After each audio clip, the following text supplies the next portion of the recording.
ये चेक करो।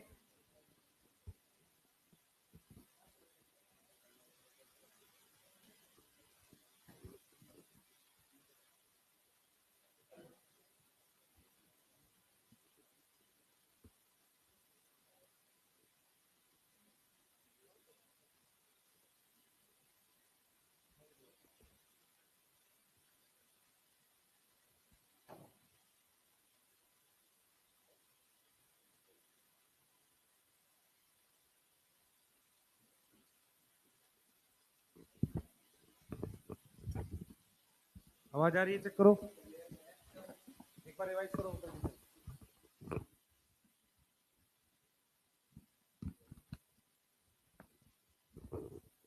रिवाइज करो फटाफट से।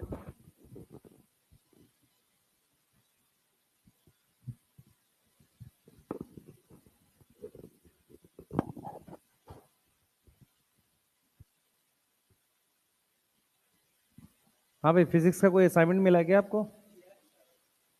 है, टेलीग्राम पे मिला होगा। वो आपको बनाना है कि नहीं बनाना है अभी? है, अभी फिजिक्स का होगा, उसके बाद पता चलेगा आपको। ठीक है, दो चीजें सुन लो, सबके लिए बोल रहा हूं।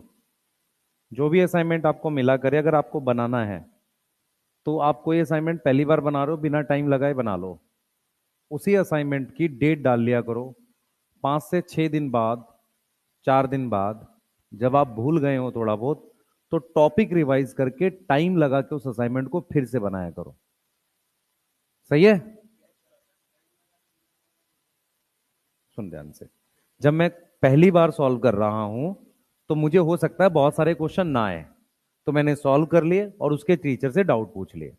वो पूरा असाइनमेंट 50 क्वेश्चन का मैंने पूरा कर लिया। 4 दिन के बाद मैं सिर्फ उसकी रिवीजन करके, क्वेश्चंस की नहीं, टॉपिक की, उस असाइनमेंट को एक क्या करूंगा, इस तरीके से कॉपी बना लो अपनी ऐसी एक, कि 1 2 3 4 5 ऐसे नंबर डाल लिए और घड़ी में टाइम लगा लिया उन 50 क्वेश्चन का, आधे घंटे या 40 मिनट, और फिर मैं उसमें सॉल्व कर रहा हूं, टाइम लेके बैठा हूं। दोबारा भी करोगे तो आपको सॉल्व तो पूरा ही करना पड़ेगा। यस, ऐसा तो नहीं मुझे सारे आंसर्स याद हो गए होंगे। अब टाइम लगा के बनाओ। जैसे आज मान लो 16 तारीख है, आज आपने उसको सॉल्व किया है सिर्फ, लेकिन उसके बाद जब दोबारा वो असाइनमेंट आप करोगे तो आप क्या करो, उसको सॉल्व करो टाइम लगा के। टाइम मतलब आपने आधे घंटे का एक वॉच लेके, टाइम वॉच लगा लिया, और अब आप सॉल्व कर रहे हो। अब आप देखो क्या आधे घंटे में आप पूरे 50 बना पा रहे हो, 30 बना पा रहे हो? सही है? समझ आ रहा है? ठीक है, तो आपने क्या किया, ठीक है, आपने आधे घंटे में देखा कितने बन गए। आपको लग रहा है 20 क्वेश्चन लग रहा है, फिर 20 मिनट का टाइम लगा लिया, तो आपने 60 मिनट में चलो वो 50 क्वेश्चन बना दिए। अब आपको 17 तारीख या 18 तारीख को दूसरा फिजिक्स का असाइनमेंट मिला, आपने वो भी सॉल्व कर लिया।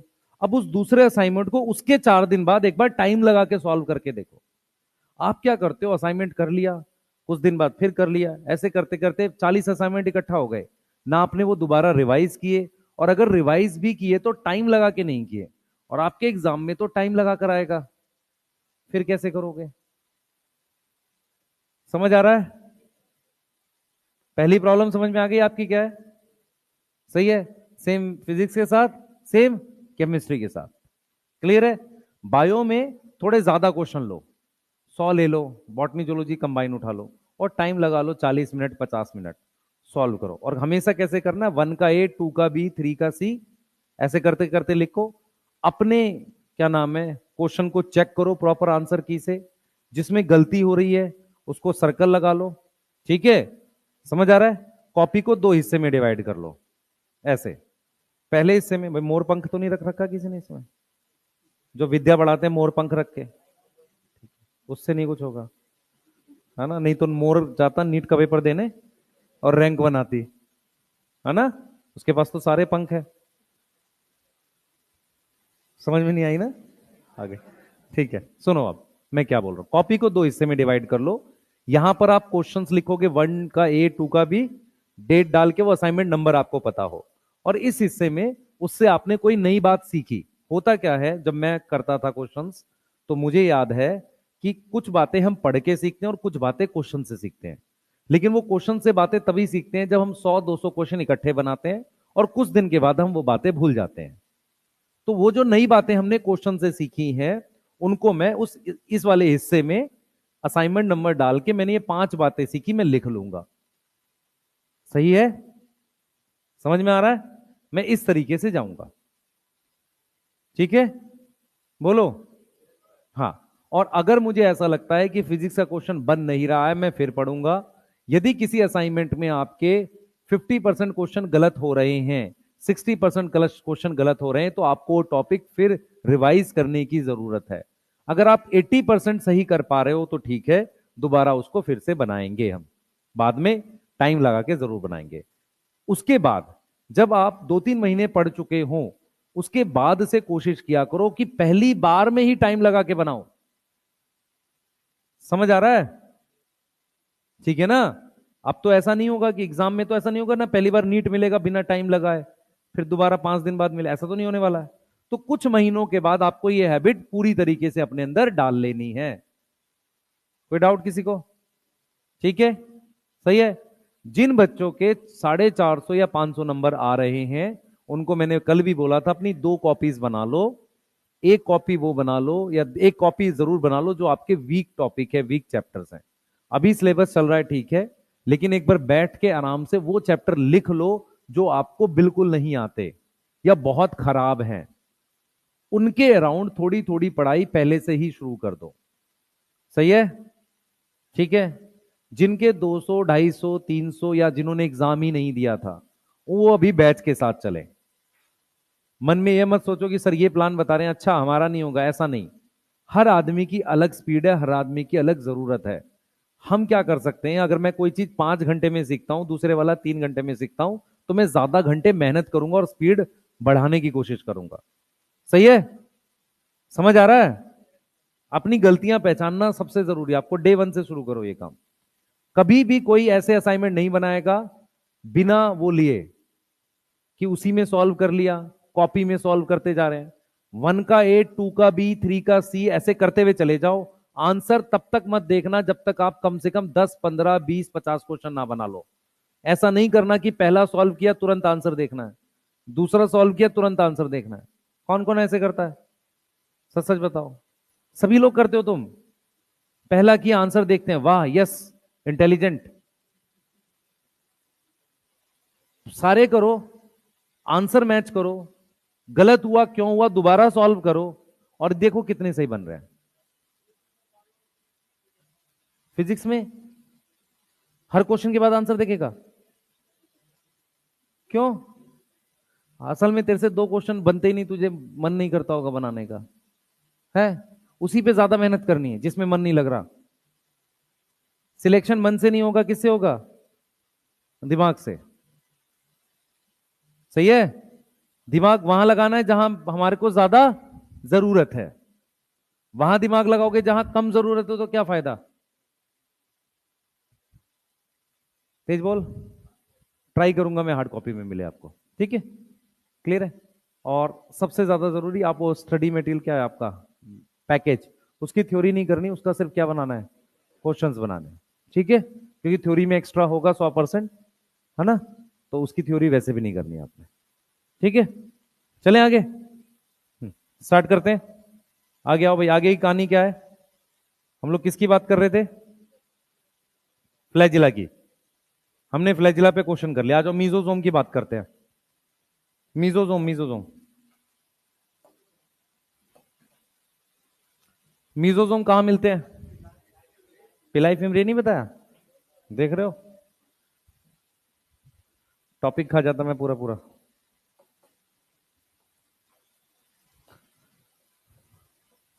पिलाई, और यहां पे क्या लिख रहे हैं? फिम्ब्रियाई।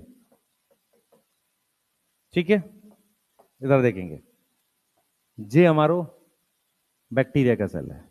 ठीक, इस पे धागे जैसे बहुत सारे होंगे, इसको क्या बोलेंगे? पिलाई।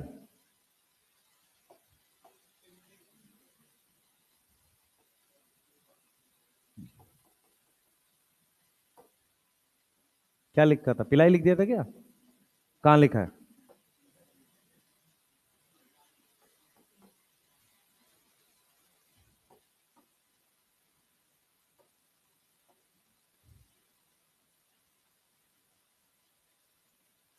इधर देखो। अरे तुम मत करना अपनी कॉपी में जैसा बना है वैसे ही। कचरा कर दो कॉपी में। पिलाई, इधर देखो। सबसे पहले सुनो ध्यान से। इसकी शेप कैसी है? ब्रिशल शेप। शेप कैसी है? ब्रिशल। ब्रिशल मतलब जैसे जो ब्रश होते हैं ना, उनकी ब्रिशल जैसी। इसकी कैसी है? ट्यूबुलर। कैसी शेप है? ट्यूबुलर शेप है। यस। तो पिलाई कैसी शेप का होता है? ट्यूबुलर शेप का। लेस इन नंबर होता है। क्या होता है? लेस इन नंबर होता है। इसका नंबर ज्यादा है, मोर इन नंबर है। यस। ये नंबर क्या है इसका? ज्यादा है। Less in number, more in number. Clear है? सही है। अब सुनना ध्यान से। फिम्ब्रियाई का जो रोल होता है ना, रोल, रोल होता है इसका अटैचमेंट। क्या क्लियर है? रोल क्या होता है? अटैचमेंट। किस पे? अटैचमेंट ऑन होस्ट, मतलब जिसको बैक्टीरिया डिजीज कर रहा हो, और रॉक या सबस्ट्रेटम वर्ड यूज कर सकते हो। इधर देखेंगे सारे बच्चे। ये मान लो कोई ऑर्गेनिज्म है या पत्थर वगैरह है, उस पर बैक्टीरिया फिम्ब्रियाई की मदद से ऐसे अटैच हो जाता है। समझ आ रहा है? इस तरीके से क्या हो जाता है? अटैच हो जाता है। तो फिम्ब्रियाई किसमें हेल्प करता है? अटैचमेंट में। किसमें हेल्प करता है? अटैचमेंट में। कैसी शेप का है? ब्रिशल शेप का। नंबर ज्यादा होते हैं। पिलाई क्या होता है बेटा? ट्यूब शेप का होता है, लेसिन नंबर होता है, प्लेस पे, मतलब क्या करेगा? स्पेशल रोल है, और बना है किसी प्रोटीन का। एनसीईआरटी लिखती है made up of special protein. हम यहां पर इसका नाम भी लिखवा रहे हैं, पर एनसीईआरटी में नाम नहीं है। तो स्पेशल प्रोटीन का नाम क्या है? पिलिन। और क्या करता है बेटा? इस पे कोई स्पेशल रोल होते हैं। स्पेशल रोल मैं बताता हूं क्या है। इधर देखेंगे सारे बच्चे, मेरी तरफ देखेंगे। ये हमने एक बैक्टीरिया बनाया, ये हमने दूसरा बैक्टीरिया बनाया। इसके पास ये न्यूक्लियोइड है, ये न्यूक्लियोइड है। इसमें एक स्पेशल टाइप का प्लाज्मिड है, जिसे अपने क्या कह रहे हैं? F plasmid. यस। इसमें एफ प्लाज्मिड क्या है? क्या है? एब्सेंट है। एफ प्लाज्मिड क्या है? एब्सेंट है। यहां पे एफ प्लाज्मिड क्या है? प्रेजेंट है। यहां तक समझ में आ रही है?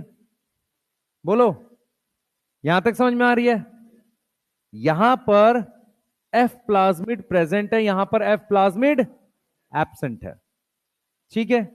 क्लियर है? इस पर इस तरीके से स्पेशल पिलाई बनते हैं, जिनको हम क्या नाम देते हैं? सेक्स पिलाई। मतलब क्या हुआ? इस बात को समझेंगे। आप इस बात को समझेंगे कि हमारे पास कुछ ऐसे बैक्टीरिया होते हैं जिसमें एक स्पेशल टाइप का प्लाज्मिड होता है, एफ प्लाज्मिड। उसकी वजह से उस पर ये स्पेशल पिलाई बनते हैं, जो किसमें हेल्प करते हैं? Help in sexual reproduction. किसमें हेल्प करते हैं? सेक्सुअल रिप्रोडक्शन में हेल्प करते हैं। हम बात कर रहे हैं किसकी? सेक्स पिलाई की। क्लियर है? बोलिए। क्लियर है? कोई डाउट? नहीं। ठीक है, बोलो। कोई डाउट है? नहीं। तो इसको बना लीजिए एक बार फटाफट से। मैं एक बार इसको समझाऊंगा दोबारा से। एक बार बना लो, फिर दोबारा से समझा रहा हूं। फिम्ब्रियाई किस में काम आता है? अटैचमेंट में। पिलाई स्पेशल रोल करता है, जैसे हेल्प इन सेक्सुअल रिप्रोडक्शन। पिलाई, फिम्ब्रियाई, फ्लैजिला कौन से स्ट्रक्चर है? Surface structure. क्लियर है? ठीक है। नीट में क्वेश्चन आया हुआ है कि किन का रोल मोटिलिटी नहीं होता, उसमें पिलाई फिम्ब्रियाई था ना, ऐसा क्वेश्चन आया था। तो मोटिलिटी का रोल किसका है? फ्लैजिला का। Attachment fimbriae. Special role like sexual reproduction pili. याद हो जाएगा? यही याद करना हमने। ठीक है? सही है। कोशिश करो, हैबिट डेवलप करो फ्रेश माइंड से फिजिक्स पढ़ने की। माइंड थोड़ा सा कम एक्टिव हो तो बायो पढ़ लो। तुम सबसे पहले जाके बायो की कॉपी खोलोगे? नहीं? अच्छा, कैसे नहीं खोलेगा? हैं? बायो नहीं पढ़ेगा? फिर सिलेक्शन कैसे होगा, सिर्फ बायो पढ़ेगा? मेरी बात समझ में क्या समझा रहा हूं? मैं कह रहा हूं अपने अंदर फिजिक्स केमिस्ट्री को पढ़ने की वो लाओ कि मुझे पहले ये करना है ज्यादा अच्छे से। सही है? मेडिकल में बहुत सारे बच्चों के अंदर जो डर है वही खराब कर रहा हूं उन्हें। वो डर खत्म करो अपने अंदर से। ठीक है ना? नहीं तो 3-4 साल छोड़ के मेरे को फिर फिजिक्स पढ़नी स्टार्ट करनी पड़ेगी खुद से, फिर मैं उसके बाद पढ़ाना शुरू करूंगा। ठीक है? हाँ, मैं स्टार्ट किया था केमिस्ट्री पढ़ाना, फिर मैंने छोड़ दिया। फिर मैं जूलॉजी पढ़ाता था, वो भी छोड़ दिया। फिर मैं बॉटनी पढ़ाने लगा, ये भी छोड़ दूंगा मैं।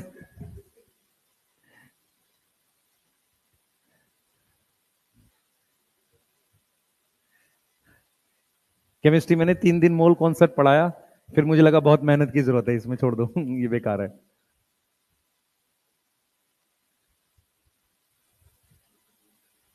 हैं? बी आंसर की क्यों छुट्टी भाई? ऑनलाइन पढ़ाऊंगा, ऑफलाइन थोड़ी पढ़ाऊंगा फिर।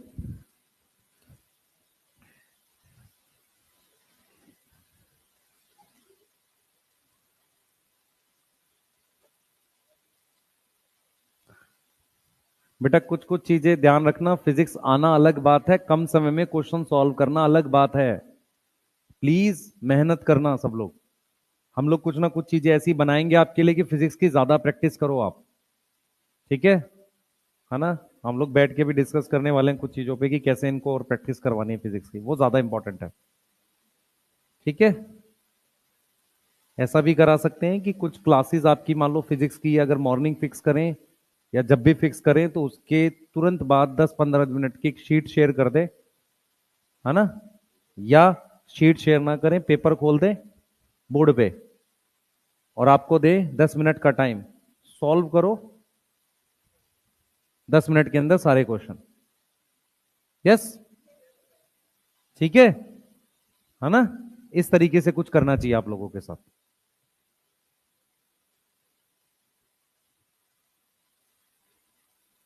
नहीं तो स्पीड नहीं आएगी। हम्म?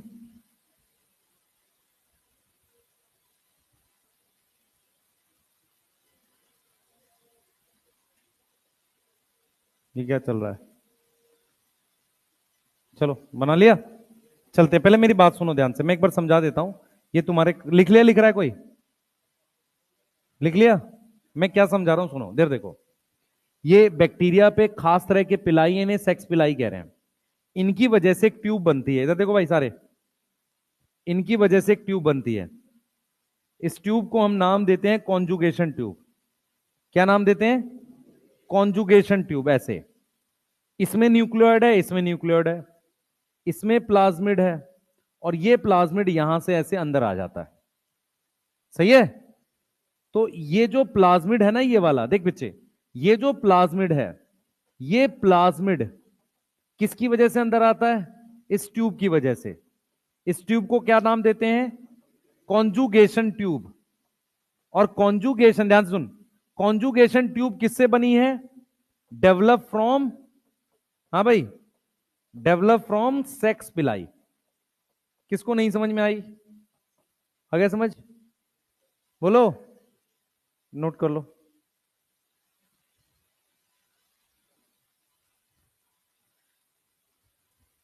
ठीक है ना? कोई ऐसा तो नहीं है कि जीतने का मजा तब आता है लोग जो हार का इंतजार कर रहे हो, ऐसा कोई शेर अजीब सा? तुम्हारे को कोई नहीं पूछ रहा ना, तुम्हारे कोई हार का इंतजार कर रहा है। सही है, चुपचाप पढ़ लो। भाई तुम्हें कोई पूछ ही नहीं रहा घर में, साफ सीधी बात है। मैं ये कह रहा हूं, मान लो हार का इंतजार तो उसका कर रहे हो ना जिसको कोई पूछता हो। घर में कोई नहीं पूछ रहा, कोई नहीं पूछ रहा भाई, कोई पड़ोसी नहीं, उसको खुद के बच्चे का नहीं हो रहा है। ये भी झूठ है। सही है ना? वो तो तब पूछे जब खुद के बच्चे ने आईआईटी कर रखा हो, और उसके खुद के बच्चे ने आईआईटी कर रखा हो तो तुमसे बात ही नहीं करेगा, तो ऊपर देखेगा ऐसे सीधे। तुम समझो मैं क्या बोलना चाह रहा हूं। प्लीज अपने पर फोकस करो, कोई किसी को नहीं पूछ रहा। बस तुमने बाहर झूठ फैला रखा होगा, है ना। अब पीजी की तैयारी कर रहा हूं, एमबीबीएस यूजी तो मेरा हो गया है ना। ऐसे ऐसे झूठ बोल रखे हैं बहुत लोगों ने। नहीं, एक एक घंटा फोन पे गाइड करते हैं, नीट ऐसे करना चाहिए, खुद का नहीं हो रहा है, गाइड कर रहे हैं, पर वो ना किया करो। सही है। हाँ, ठीक है। और अपने जो छोटे भाई बहन हो, जो 9th 10th में हो, उनको समझा दो, पहले पढ़ना शुरू कर दो टाइम से। सही चीज ये है, उनको एटलीस्ट सही चीज बता दो, है ना। नहीं तो 11th में आएंगे, उन्हें सदमा लगेगा। नहीं। हाँ, जैसे तुम्हें लगा था।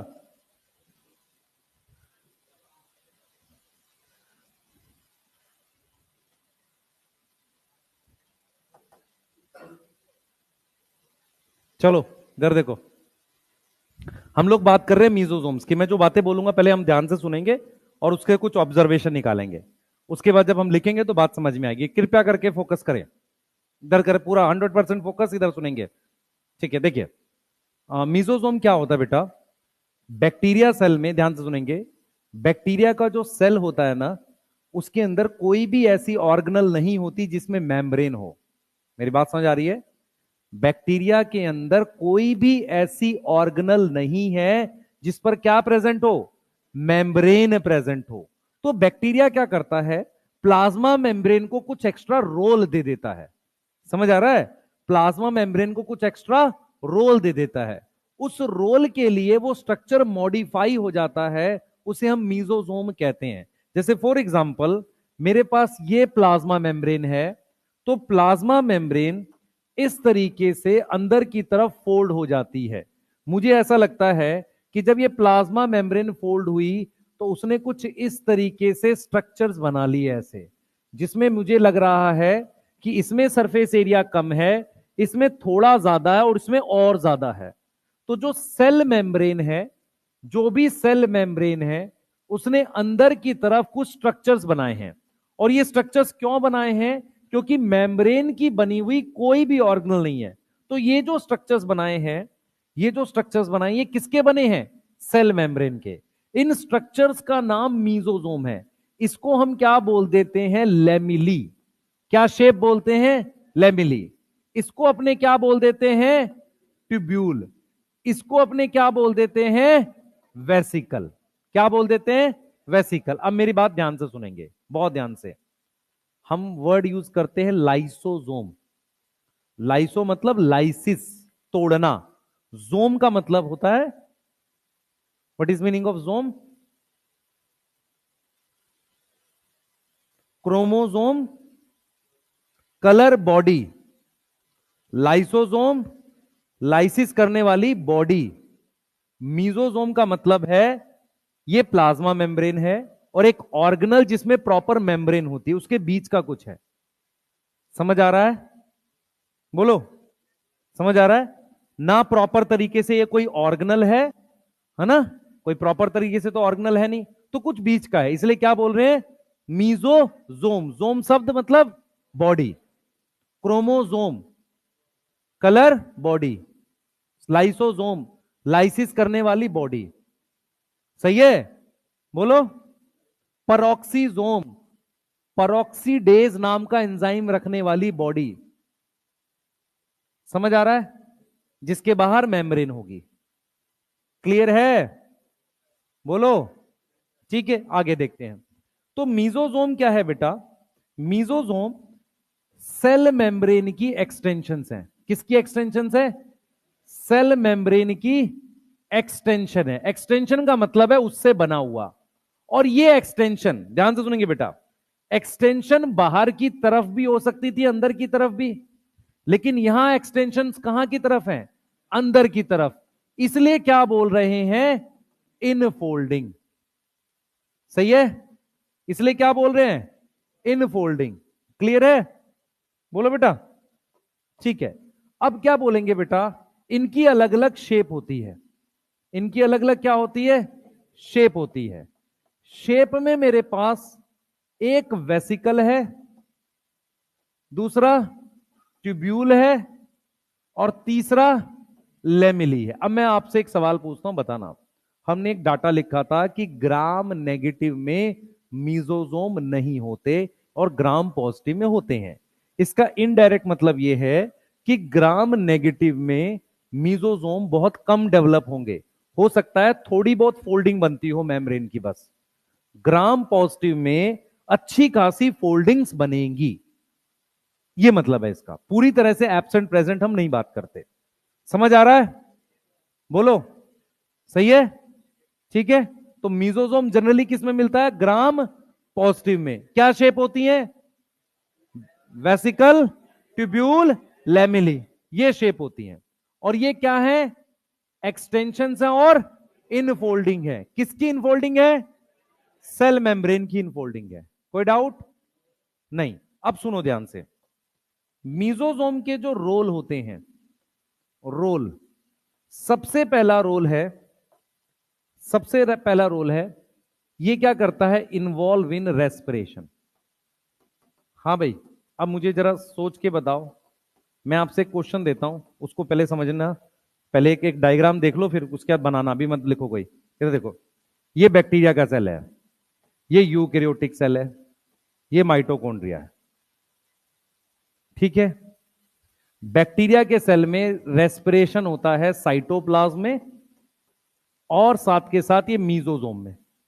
साइटोप्लाज्म और मीजोजोम में रेस्पिरेशन होता है। तो जो भी एंजाइम होंगे या तो साइटोप्लाज्म में या मीजोजोम में। यहां पर साइटोप्लाज्म में एंजाइम होते हैं। किस चीज के एंजाइम होते हैं? ग्लाइकोलिसिस के। सुना है सबने? उसके अलावा माइटोकॉन्ड्रिया में रेस्पिरेटरी एंजाइम होते हैं। सही है। तो साइटोप्लाज्म में इसमें भी ग्लाइकोलिसिस के एंजाइम होंगे, प्रोकैरियोट में, यूकैरियोट में भी। तो जो दूसरी तरह की रेस्पिरेशन होती है, जैसे एरोबिक रेस्पिरेशन, क्या बैक्टीरिया एरोबिक होता है? होता है, पर उसमें माइटोकॉन्ड्रिया तो है नहीं। तो जो एरोबिक रेस्पिरेशन के कुछ एंजाइम हैं या दूसरे कुछ और एंजाइम की अगर हम बात करें, वो कहां लगे होते हैं? मीजोजोम में लगे होते हैं। मेरी बात समझ में आ रही है? मैं क्या बोल रहा हूं? मैं ये कह रहा हूं बेटा, मैंने बात थोड़ी घुमा दी है, उससे कुछ को प्रॉब्लम हो रही होगी। यूकैरियोटिक सेल में रेस्पिरेशन की लोकेशन क्या है? साइटोप्लाज्म और mitochondria.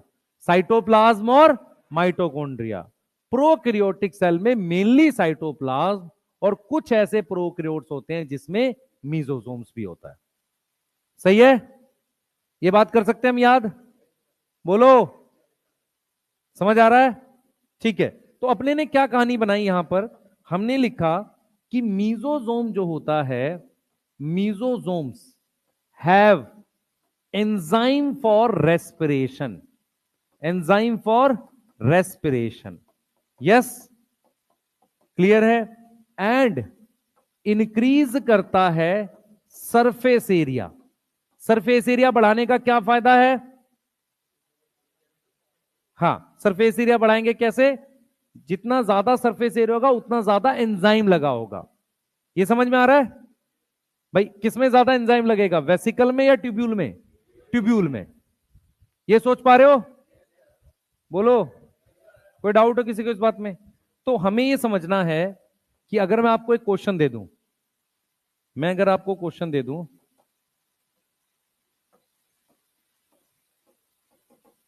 Which is common location of respiration in prokaryote and eukaryote. बात नहीं करो भाई पीछे, है ना? साइड हो जाऊं? है आंसर में हमने एक साइटोप्लाज्म लिखा, एक लिखा माइटोकॉन्ड्रिया, एक लिखा रेस्पिरेशन और डी लिखा ऑल। तो कॉमन में क्या है? साइटोप्लाज्म। और अगर मैं लोकेशन ऑफ रेस्पिरेशन लिखूं तो ऑल आ सकता है। सिर्फ मैं आपसे पूछूं कि लोकेशन ऑफ रेस्पिरेशन क्या है, तो साइटोप्लाज्म में भी होता है, माइटोकॉन्ड्रिया में भी होता है, और रेस्पिरेशन क्यों लिख दिया मैंने? मीजोजोम लिखना था। ओ, तुम लोग बता भी नहीं रहे हो। यहां तक ठीक है? क्वेश्चन समझ में आया कि नहीं? क्वेश्चन समझ में आया है? मैं ये कह रहा हूं बेटा आपको कि यूकैरियोटिक सेल में location of respiration, eukaryotic cell में लोकेशन ऑफ रेस्पिरेशन क्या होती है? साइटोप्लाज्म और उसके साथ माइटोकॉन्ड्रिया। ये समझ में आ रहा है? प्रोकैरियोटिक सेल में भी साइटोप्लाज्म में रेस्पिरेशन होती है, जैसे ग्लाइकोलिसिस, पर उसके अलावा कुछ एंजाइम किस पे लगे रहते हैं? मीजोसोम पे। कोई डाउट? कर लेंगे यहां तक? नोट करिए, चलिए।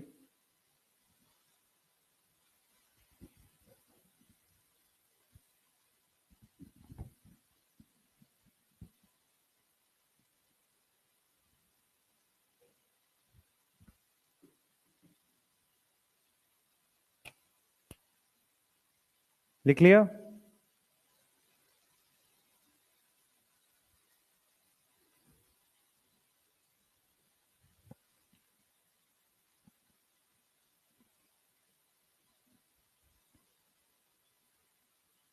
जो लिख ले अपनी एनसीईआरटी देख ले एक बार, मीजोसोम कहां लिखा है।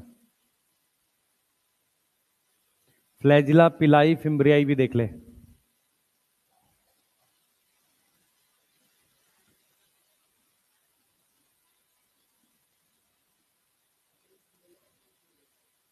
हाँ भी करेंगे ना, एक ही रोल लिखवाए ना, कई सारे रोल लिखवाने हैं अभी आपको। बोल बोल बोल।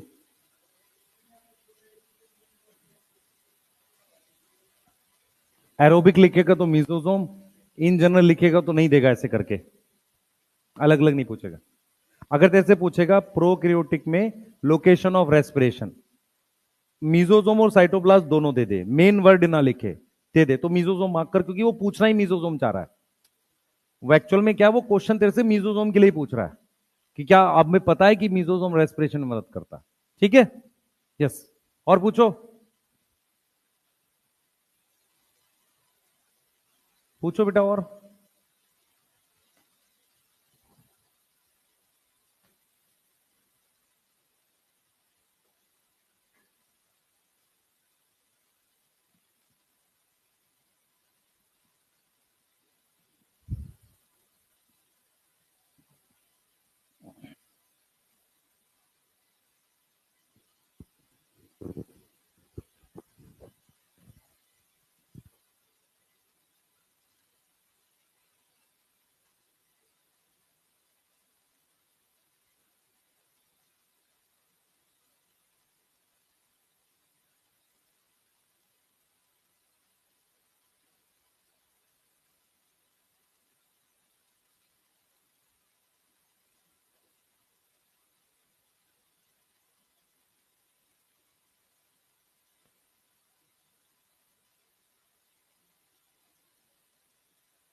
हो गया?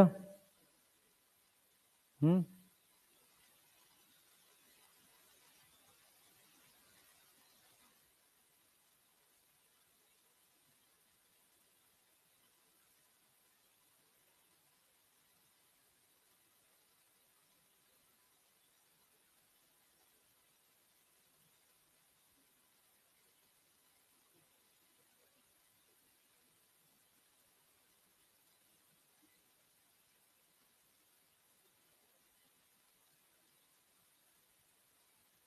चलिए करते हैं।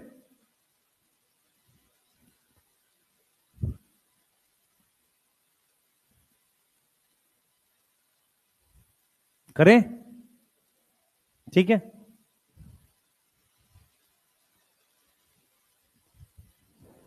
चलो कुछ रोल और देखते हैं, थोड़ा सा फोकस करेंगे मेरी तरफ। मैं कुछ रोल लिख रहा हूं, फिर इसको एक्सप्लेन करूंगा। इन्वॉल्व इन, ध्यान सुनेंगे, involve in DNA replication and cell division. जो मैं बोलूंगा उसको ध्यान से देखेंगे आप, जो मैं बोलूंगा उसको ध्यान से देखेंगे। ये मैंने बना दिया बैक्टीरिया का सेल।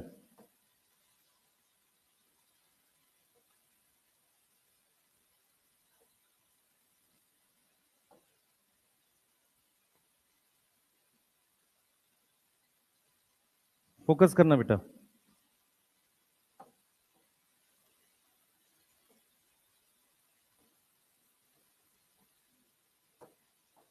इधर देखो सारे बच्चे, ये मीजोजोम है।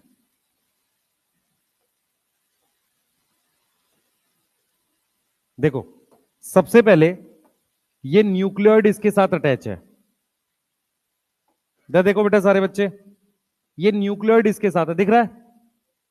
बोलो, ये न्यूक्लियोइड दिख रहा है। अब क्या होता है, ये न्यूक्लियोइड डिवाइड करके दो हो गए। ये क्या था? ये न्यूक्लियोइड था। यस, ठीक है, ये क्या था हमारे पास? न्यूक्लियोइड था। This is nucleoid. ये न्यूक्लियोइड जो है ना, ये डिवाइड करके कितने न्यूक्लियोइड हो गए? दो न्यूक्लियोइड हो गए। कितने हो गए? दो न्यूक्लियोइड, एक और दो। यस, एक यहां आ गया, एक यहां आ गया। कोई डाउट है? नहीं। अब क्या हुआ, देखो पहले समझो इस बात को। ये न्यूक्लियोइड डिवाइड करके, तो इसे हमने बोला सेल, सॉरी इसे बोला डीएनए रेप्लिकेशन। न्यूक्लियोइड डबल होने को क्या बोलते हैं? DNA replication. जिन बच्चों को नहीं पता पहले ध्यान से सुनेंगे मेरी बात, तो आपको समझ आएगी। मीजोजोम से न्यूक्लियोइड अटैच मिलता है, ठीक है। किसी भी नॉर्मल यूकैरियोटिक सेल में प्रॉपर स्पिंडल फाइबर बनते हैं और फिर क्रोमोसोम के सिस्टर क्रोमेटिड अलग होते हैं। इस प्रकार की डिवीजन बैक्टीरिया में नहीं होती। वहां पर न्यूक्लियोइड किससे अटैच होता है? मीजोजोम से। न्यूक्लियोइड डिवाइड करता है, फिर मीजोजोम डिवाइड करता है, और फिर फाइनली मेरे पास सेल डिवाइड कर जाता है। यस, तो यहां डीएनए रेप्लिकेशन हो गई, यहां क्या हो गई? ये सेल डिवीजन। बैक्टीरिया की सेल डिवीजन का एक और नाम क्या है? Binary fission. क्या नाम है? Binary fission. यस, यहां तक समझ में आ रही है? पहला पॉइंट, बैक्टीरिया की डीएनए रेप्लिकेशन एस फेज में नहीं होती। यस, एस फेज में नहीं होती। यहां तक समझ में आ रही है? ठीक है। दूसरा, बैक्टीरिया का डीएनए जिसे न्यूक्लियोइड कहते हैं, वो किससे अटैच होता है? मीजोजोम से। किससे अटैच होता है? मीजोजोम से। यस, अब क्या कर सकते हैं, इस मीजोजोम से ये दो न्यूक्लियोइड हो गए, फिर इनको हमने ऐसे सेपरेट कर लिया, फिर फाइनली अपने ने क्या करा, इस तरीके से कर लिया। कोई डाउट? बोलो, कोई डाउट तो नहीं है इसमें? सही है, कर सकते हैं इसको? बताओ, कर सकते हैं ना? ठीक है, बनाइए।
लिख लिया बेटा?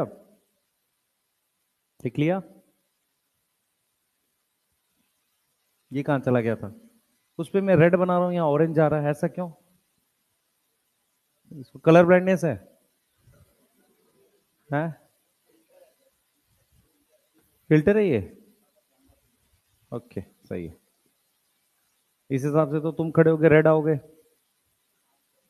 ऑरेंज पेन रखा ना तुम लोगों ने, उल्टा नहीं होता है?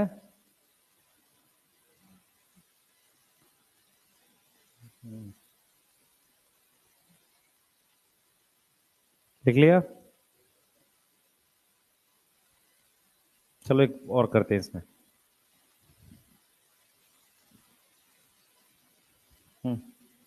थर्ड, यदि लिख लिया हो तो involve in secretion and even excretion भी ऑल्सो। इधर ध्यान देंगे सारे बच्चे, अगर लिख लिया तो एक बार देखेंगे मेरी तरफ। देखो भाई,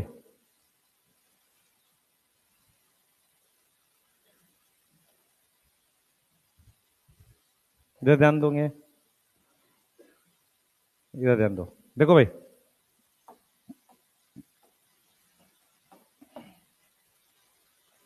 जो मैं बताने जा रहा हूं उसको ध्यान से देखेंगे, ठीक है? यस। देखो, मैं आपसे ये कह रहा हूं कि जब हम किसी यूकैरियोटिक सेल को देखते हैं, ध्यान देना, तो यूकैरियोटिक सेल में हमारे पास इस तरीके से न्यूक्लियस होता है, सही है? न्यूक्लियस के बाहर मेरे पास ये ईआर होती है, फिर मेरे पास क्या होती है? गोल्जी बॉडी, फिर यहां से ये वेसिकल निकलता है। वेसिकल में कुछ प्रोटीन होती है और वेसिकल बाहर जाके उस प्रोटीन को फेंक देता है, ऐसे बाहर थ्रो करता है। समझ आ रहा है? सही है? मैं क्या बताना चाह रहा हूं उसको समझना।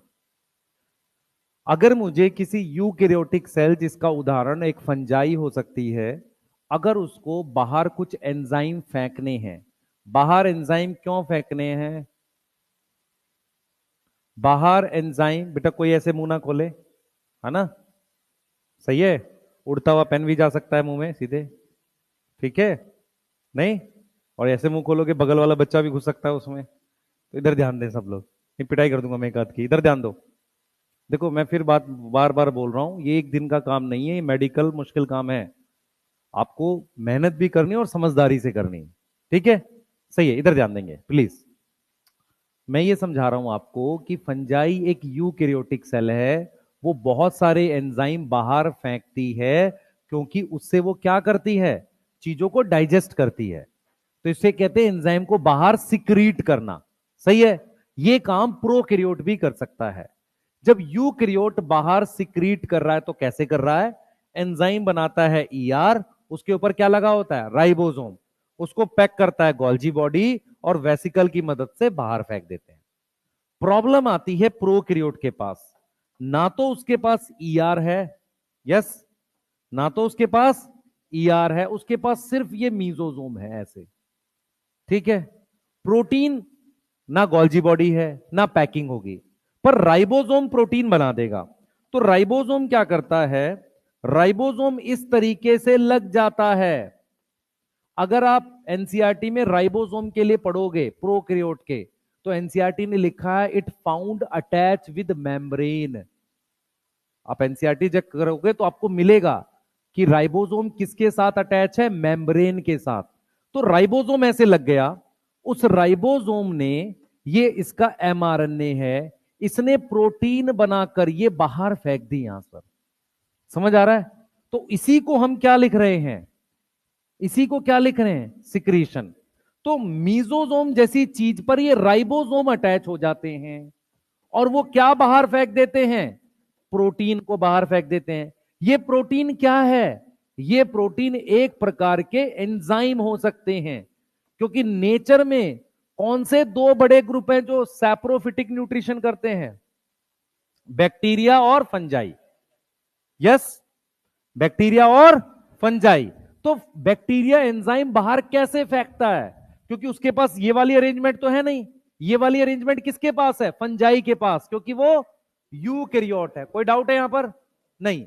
तो बैक्टीरिया क्या करता है? उसकी मेम्ब्रेन पर ये मीजोजोम जैसे स्ट्रक्चर हैं फोल्ड होके, उस पर राइबोसोम अटैच होता है, उसकी मदद से वो बाहर फेंक देता है। इसीलिए एनसीईआरटी लिखती है इन्वॉल्व इन सिक्रीशन, और कोई चीज बाहर फेंकनी हो, एक्सक्रीशन मतलब कोई चीज बाहर फेंकनी हो। उसके अलावा ये किसमें हेल्प कर सकता है? Help in cell wall formation. किसमें मदद कर सकता है? सेल वॉल फॉर्मेशन में। कैसे, मैं बताता हूं आपको, ध्यान से देखें। देखो ये बैक्टीरिया है, इस बैक्टीरिया ने ये नैग नैम बना रखे हैं। हमारे पास ये बाहर सेल वॉल है, हमारे पास ये बाहर जो है ना, ध्यान से देखेंगे, ये बाहर हमारे पास सेल वॉल है। This is cell wall, this is cell wall. अब ये जो नैग और नैम को बाहर अगर ये रिलीज करेगा ना, देखो मेरी बात समझो ध्यान से, ये नैग नैम को सेल वॉल का मटेरियल में कन्वर्ट करने के लिए यहां पर ऐसे कुछ मीजोजोम होते हैं, उस पर लगे रहते हैं ऐसे कुछ एंजाइम जैसी चीजें। ये एंजाइम क्या करता है? नैग और नैम को जोड़ के किसका मटेरियल बनवा देता है? सेल वॉल का। आपको सिर्फ ये याद करना है, क्योंकि बैक्टीरिया में ऑर्गेनल नहीं है, तो बहुत सारी ऑर्गेनल का काम मीजोजोम को करना पड़ता है। उसमें से एक काम रेस्पिरेशन है, एक काम डीएनए रेप्लिकेशन और सेल डिवीजन है, एक कोई चीज बाहर फेंकनी हो, वेस्ट बाहर फेंकना हो या सिक्रीट करनी हो, वो हो गया। उसके अलावा मीजोजोम पे कुछ एंजाइम लगे होते हैं जो नैग और नैम को जोड़कर सेल वॉल बना सकते हैं, क्योंकि सेल वॉल बनानी तो बाहर की साइड ही है ना। बोलो, ये समझ पा रहे हो? तो ये रोल है मीजोजोम के। ये एक्सप्लेनेशंस इसलिए दी जाती हैं ताकि रोल आपके दिमाग में बैठा रहे। ये सब नहीं पूछेगा आपसे, पूछेगा सिर्फ ये जो यहां दे रखा है। ठीक है? तो मीजोजोम का क्या काम है? First respiration, second DNA replication और थर्ड सिक्रीशन, फोर्थ फोर्थ ठीक है, कर लेंगे, सही है। और हम ये बोलते हैं कि मीजोजोम पे एंजाइम का कंटेंट काफी हाई होता है, क्योंकि रेस्पिरेटरी एंजाइम डिफरेंट फंक्शन के एंजाइम होंगे। जितना ज्यादा मुझे एंजाइम चाहिए उतनी ज्यादा उसकी फोल्डिंग बढ़ेगी, उतनी ज्यादा उसमें शेप्स दिखेंगी, वेसिकल, लैमिली, ट्यूब्यूल। कर सकते हैं याद? बोलो। ठीक है, बनाइए प्लीज, बोल। काम उसके लिए ईआर मदद तो कर रहा है। राइबोसोम ने खोज लिया, मैं ईआर पे लगूंगा। ईआर से फायदा क्या होगा? पैकिंग हो पाएगी। समझ पा रहा है मैं क्या बोल रहा हूं? लॉजिकली वो ज्यादा ठीक है। तो वो यूकैरियोटिक सेल मेम्ब्रेन पे ना लग के कहां लगेगा? ईआर पे लग जाता है। ईआर भी तो मेम्ब्रेन ही है, क्योंकि ईआर से क्या फायदा होगा? ईआर के अंदर जाएगी प्रोटीन, देख पहले कहां जाती है? यहां जाती है, यहां से पैकिंग होके किसके पास जाती है? गोल्जी बॉडी के पास, फिर यहां से पैकिंग होके बाहर जाती है। इससे थोड़ी पैकिंग अच्छी हो पा रही है, समझ आ रहा है? लेकिन इसके पास तो कुछ है ही नहीं, तो इसने सोचा एक काम करते हैं, राइबोसोम को ही मेम्ब्रेन से लगा देते हैं, उससे प्रोटीन बाहर फेंकना आसान हो जाएगा। है एनसीईआरटी तुम्हारे पास? चेक करो, उसमें लिखी हुई लाइन ये मिला किसी को?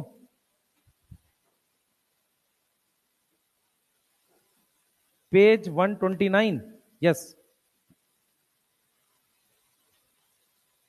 प्लीज एनसीईआरटी लाया करो भाई।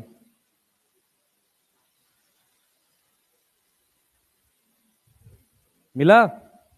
अरे राइबोसोम पे लिखा होगा भाई, राइबोसोम पे पहली लाइन है राइबोसोम की। मिली है? क्योंकि मीजोसोम खुद प्लाज्मा मेम्ब्रेन है ना, ये वाला नहीं, ये वाला नहीं, ये वाला नहीं, प्रोकैरियोट का राइबोसोम। उसकी पहली लाइन देख, मिल गई? हम्म, ठीक है, चलते हैं आगे, बना लो। ठीक है, नोट कर लो, आगे चलेंगे इसको। ये वाला नोट कर लो, क्रोमेटोफोर बताएंगे जल्दी। राइबोसोम नहीं बताया, अभी मैं नहीं पढ़ना, बस मैं पहली लाइन का मतलब समझा रहा हूं, वो ऐसा क्यों लिखा है उसने, है ना? ठीक है, चलिए जल्दी करिए, फास्ट फास्ट फास्ट जल्दी। क्यों खुश हो रहा है भाई? मजा आ रहा है ना?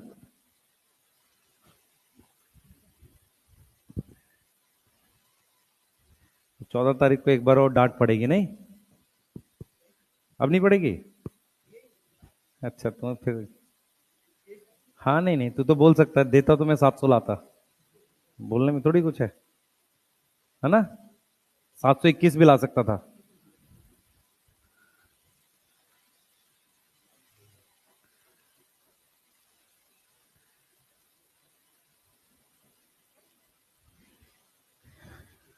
अभी एक बच्ची बाहर खड़े होके देख रही थी काफी देर से, वो उसके 560 या 550 ऐसा कुछ बन रहा है, उसने कोई बैच ही नहीं लिया आज तक। तो टेलीग्राम से कहीं से वीडियो वीडियो देख के उसने पढ़ा। तो उसका ही कहना है मैं एक बार और कोशिश करूंगी। उसका एक सवाल था, ड्रॉपर से AIR1 क्यों नहीं आ सकती?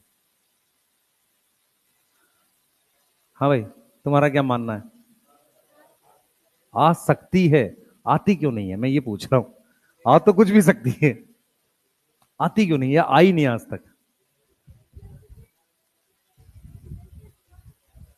सबसे पहला रीजन है कि आप फिजिक्स केमिस्ट्री से डरने वाले बच्चों की तरह से डेवलप हुए, तो मजबूरी में फिजिक्स केमिस्ट्री पढ़ते हो। जो AIR1 वगैरह लाते हैं, उनकी बायो से ज्यादा स्ट्रांग फिजिक्स केमिस्ट्री होती है। ठीक है, एक मेजर रीजन ये है। सही है, क्योंकि हमने फिजिक्स केमिस्ट्री बायो के बाद डेवलप करी। आप में से सभी इस बात को एग्री करेंगे कि पहले बायो डेवलप करी, फिर फिजिक्स। तो एक रीजन ये है। दूसरा रीजन है प्रेशर। जो 12th के साथ देता है उस पर कम प्रेशर है आपके कंपैरिजन में। उसको ये पता होता है जिसकी रैंक आ, उसका सिलेक्शन तो हो ही रहा है, उसके बाद वो फ्री माइंड से अपना करता है सारा। सही है ना? ये एक दो रीजन है बड़े। आपके ऊपर प्रेशर बहुत होता है पेपर देते वक्त, नहीं होता? होता है। वो एक बड़ा रीजन होता है जो परफॉर्मेंस को गिरा देता है। इसलिए हम बोलते हैं कि प्रेशर ज्यादा लेने से कुछ होता नहीं है, नुकसान ही होगा। ठीक है ना?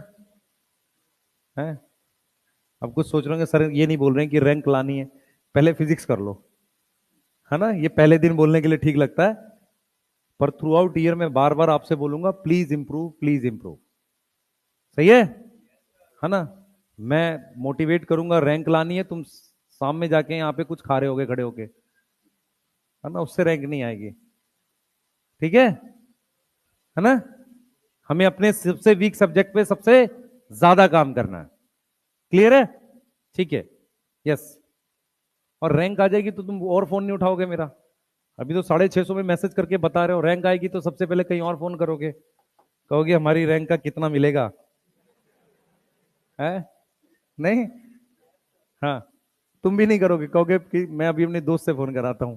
ठीक है ना? तीन चार जगह बात करके अलग अलग टी शर्ट में, हाँ वहीं पे जाएंगे। सही है। चलो इधर ध्यान दो, कोई नहीं। ठीक है, इधर ध्यान देंगे बेटा। हम बात कर रहे हैं क्रोमेटोफोर की। क्रोमा का क्या मतलब होता है? कलर। और फोर का मतलब होता है बियरिंग। तो क्रोमेटोफोर क्या होते हैं? हमारे पास क्या होता है, इन इन साइनोबैक्टीरिया, साइनोबैक्टीरिया में क्रोमेटोफोर होते हैं। एक्सटेंशंस हैं। किसकी एक्सटेंशंस हैं? एक्सटेंशंस ऑफ सेल मेम्ब्रेन है। जिस पर क्या प्रेजेंट होता है? जिस पर क्या प्रेजेंट है? पिगमेंट प्रेजेंट है। यस। इधर देखेंगे, बोर्ड पे फोकस करिए। ये मेरे पास साइनोबैक्टीरिया है, इसकी मेम्ब्रेन ऐसे अंदर की तरफ फोल्ड है। ठीक, ठीक है। इस मेम्ब्रेन पर ये बिल्कुल वैसा ही है जैसे मीजोजोम है, पर मीजोजोम पे रेस्पिरेशन के एंजाइम होते हैं, और क्रोमेटोफोर का मतलब पिगमेंट, वो इस पर लगा होता है। तो मीजोजोम भी मेम्ब्रेन का बना है, क्रोमेटोफोर भी मेम्ब्रेन का बना है। पर क्रोमेटोफोर पर क्या प्रेजेंट होते हैं? पिगमेंट। क्या प्रेजेंट होंगे? पिगमेंट। अब पहला सवाल आपसे मैं ये पूछूंगा कि इसको मीजोजोम पे क्यों नहीं, क्यों लगाया? अंदर कहीं छोड़ देते पिगमेंट्स को, बाहर यहां लगाने की क्या जरूरत थी, थोड़ा अंदर लगा लेते। अंदर तो पहली बात कुछ लगाने के लिए नहीं है, अगर अंदर लगाते तो क्या फर्क पड़ता? लाइट नहीं पड़ती। इसका इसको कैसे रिलेट करते हैं बताता हूं। जब डाइकॉट स्टेम का ट्रांसफर सेक्शन आप पढ़ते हो, तो एपिडर्मिस के नीचे हाइपोडर्मिस के सेल्स होते हैं। हाइपोडर्मिस में क्लोरोप्लास्ट पॉसिबल है क्योंकि वो कॉलेनकाइमा के होते हैं।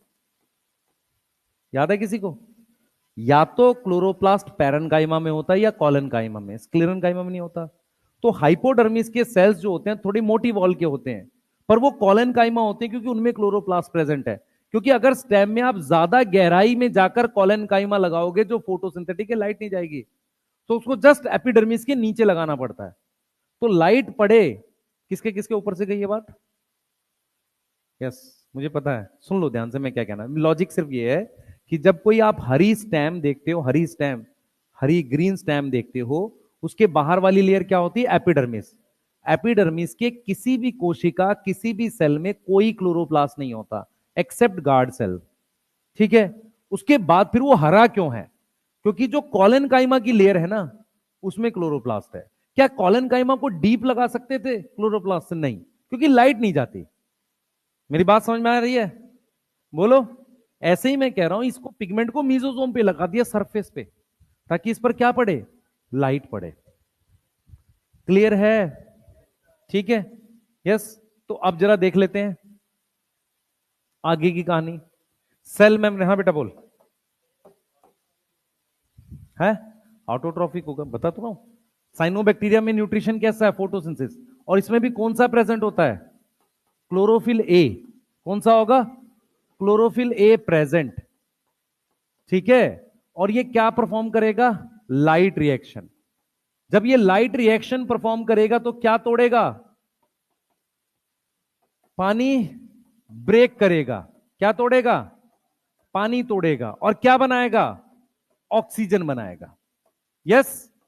तो क्रोमेटोफोर पर जो पिगमेंट है, उस पिगमेंट में मेनली कौन सा पिगमेंट होता है? Chlorophyll A. अब देखो ड्रॉपर के लिए क्या इंफॉर्मेशन इंपॉर्टेंट है।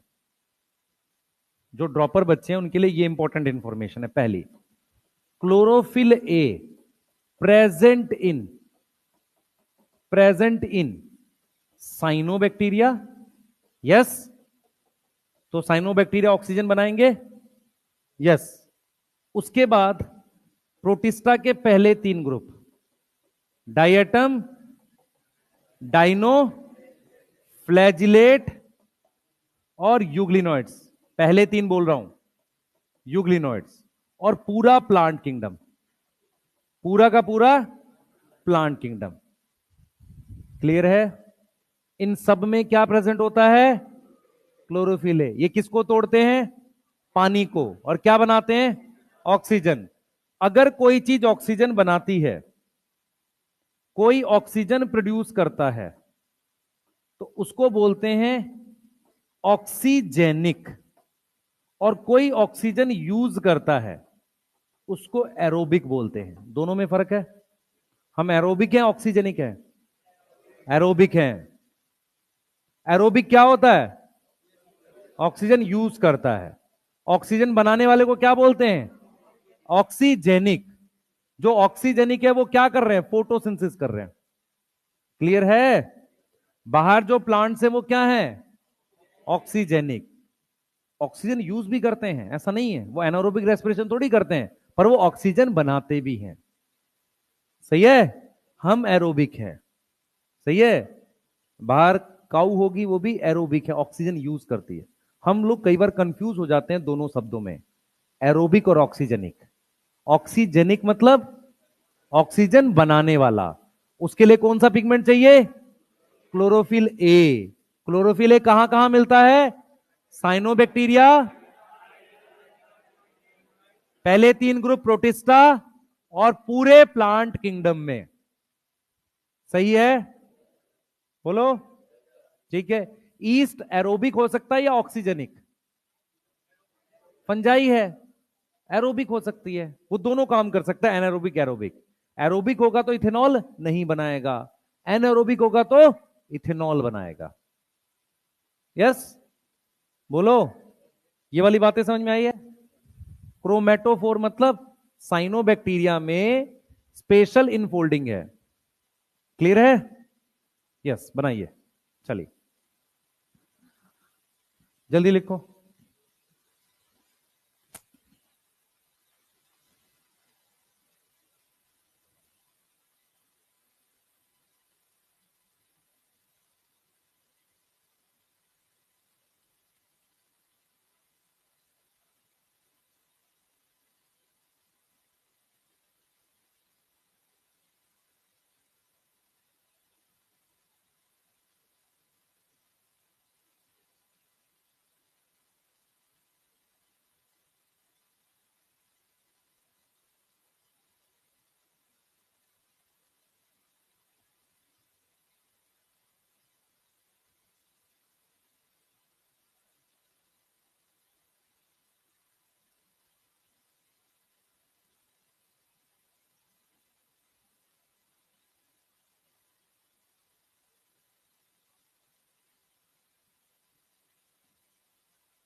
चले आगे।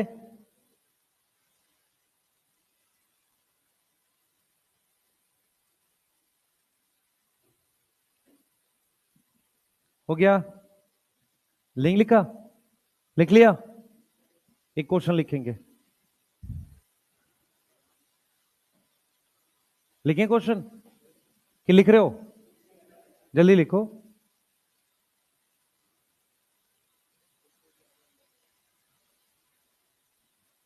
किसने हीजन वन अनसर्टेनिटी प्रिंसिपल पढ़ा हुआ? सबने पढ़ा हुआ है? किस चैप्टर में? एटॉमिक्स। ठीक, सही है।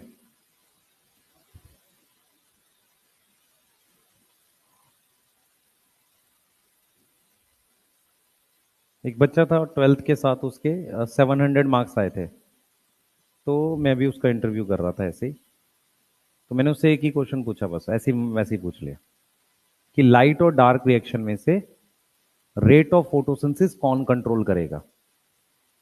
ठीक है, सही है। तो उसने जो आंसर बताया, ठीक है, वो गलत था। तो इसका मतलब ये नहीं है कि मैं टॉप कर रहा हूं या मेरे ज्यादा आ रहे हैं तो मुझे सब कुछ आता होगा, पर मुझे एग्जाम से रिलेटेड आना चाहिए। पर वो लॉजिकल क्वेश्चन है। ये लॉजिकल क्वेश्चन कैसे है? हम ये सोचते हैं कि लाइट और डार्क रिएक्शन में से rate of photosynthesis light reaction control करेगा, लेकिन रियलिटी ये है लाइट और डार्क रिएक्शन में से लाइट रिएक्शन फास्ट है और डार्क रिएक्शन स्लो है, और दोनों एक दूसरे पे डिपेंड भी हैं। तो रेट वो डिटरमाइन करता है जिसकी स्पीड स्लो हो। यस, ठीक है ना? यही है ना केमिकल काइनेटिक्स में भी, यही पढ़ते हो। Rate determining step is slowest step. सही है। तो पॉइंट ये है कि आप ड्रॉपर में एक एडवांटेज है, ड्रॉपर के लॉजिक ज्यादा डेवलप हो जाते हैं क्योंकि उसने सब्जेक्ट को मल्टीपल टाइम पढ़ा है। ड्रॉपर वालों की एक्यूरेसी कम होती है, हार्ड वर्क करने की ज्यादा चांसेस होते हैं, एक्यूरेसी थोड़ी कम होती है। ठीक है, प्रेस क्योंकि उन्होंने मल्टीपल टाइम पढ़ा है। 12th के साथ कई बार हम क्वालिफाई जरूर करते हैं पर हमारा सब्जेक्ट बहुत स्ट्रांग नहीं होता, हमने कर लिया पर उसमें वो स्ट्रांग और वो लॉजिक नहीं आए होते। हर चीज की अपनी एडवांटेज डिसएडवांटेज है। सही है, ठीक है, चलिए करेंगे। पूछो, ठीक है। क्वेश्चन लिख रहे थे ना? हाँ, बहुत बढ़िया, क्वेश्चन लिखो। Which of the following is, question, which of the following is anoxygenic? Which of the following is anoxygenic? Option लिखेंगे। Option A, A B C D. A लिखो, A Anabaena, A Anabaena. B diatom, A Anabaena, B diatom, C Pinus, D, Pinus लिख ले सबने, PINUS, D खाली छोड़ दो। अब सुनो मैं जो बोलना चाह रहा हूं, डी में आप चाहे अपना ही नाम लिख लो, कोई फर्क नहीं पड़ता मुझे उससे। आपको जो मैंने नोट लिखवाया उसमें क्या लिखवाया? ऑक्सीजन बनाने वाले कौन कौन है? साइनोबैक्टीरिया। तो ए ऑप्शन साइनोबैक्टीरिया है। बी ऑप्शन क्या है? डाइएटम, प्रोटिस्टा के पहले 3 ग्रुप में आ गया। तीसरा क्या है? पाइनस, किसमें है? प्लांट किंगडम में। तो ऑक्सीजन ना बनाने वाला फिर डी आंसर होगा, उसमें अपना नाम लिख दो। एन ऑक्सीजनिक बोला है मैंने, ऑक्सीजनिक नहीं बोला, एन ऑक्सीजनिक बोला। एन, एन ऑक्सीजनिक का मतलब जो ऑक्सीजन नहीं बनाएगा। समझ आया? सही है। एक बायो करने का मेन तरीका यह है कि आप गलत आंसर और सही आंसर की पहचान सही से करो। पहले 3 ऑक्सीजन बनाने वाले हैं, आखिरी ऑटोमेटिकली क्या हो जाएगा? An oxygenate. ठीक है, उसमें चाहो तो आप एनिमल किंगडम का एग्जांपल लिख दो, है ना, लैक्टोबैसिलस लिख दो। समझ आ रहा है? क्लियर है? सही है, ठीक है। क्योंकि सारा आप रट नहीं पाओगे। आओ भाई, इसकी बात करते हैं। हेडिंग डालो, न्यूक्लियोइड। चलो कहानी आगे बढ़ाते हैं। हाँ भाई, ये सेल है प्रोकैरियोटिक।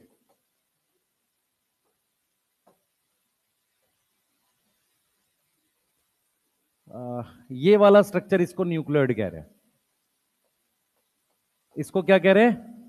न्यूक्लियोइड। मेरी तरफ सारे बच्चे ध्यान से देखेंगे, कृपया ध्यान दें। इधर बोर्ड की तरफ पूरा देखेंगे। ये वाला डीएनए जिसके एंड फ्री है, क्या बोलते हैं उसको? लीनियर। यस। जिसके एंड आपस में जुड़े होते हैं उसको सर्कुलर बोलते हैं। होता क्या है, होता क्या है कि बैक्टीरिया जो है, बैक्टीरिया जो होता है उसके पास ये जो डीएनए है, ये इसका मेन डीएनए है, इस पे सारी जीन है। इसे हम जीनोमिक डीएनए भी कहते हैं। इस डीएनए के क्या क्या फीचर होते हैं? सबसे पहले ये एक सिंगल डीएनए है। क्या है ये? Single DNA. इसमें, इसको मैं सिंगल क्रोमोसोम भी बोल सकता हूं। यस। इसी को मैं जीनोमिक डीएनए भी कहता हूं। क्या बोलता हूं? Genomic DNA. Yes, genomic DNA. समझ आ रहा है? क्योंकि इस पर क्या प्रेजेंट है? जीन प्रेजेंट है। दूसरी बात, ये डबल स्ट्रैंड होता है। डबल स्ट्रैंड मतलब दो धागे हैं। लोग इससे कंफ्यूज होते हैं। डबल स्ट्रैंड का मतलब है दो धागे, सिंगल का मतलब एक ही डीएनए है। डबल स्ट्रैंड का एक डीएनए है, इसका ये मतलब है। सही है? डबल स्ट्रैंड है, सर्कुलर है। यस। और कैसा है? नेकेड। नेकेड मतलब इस नहीं नहीं, नेकेड का मतलब न्यूक्लियर मेम्ब्रेन नहीं है। क्या एब्सेंट है?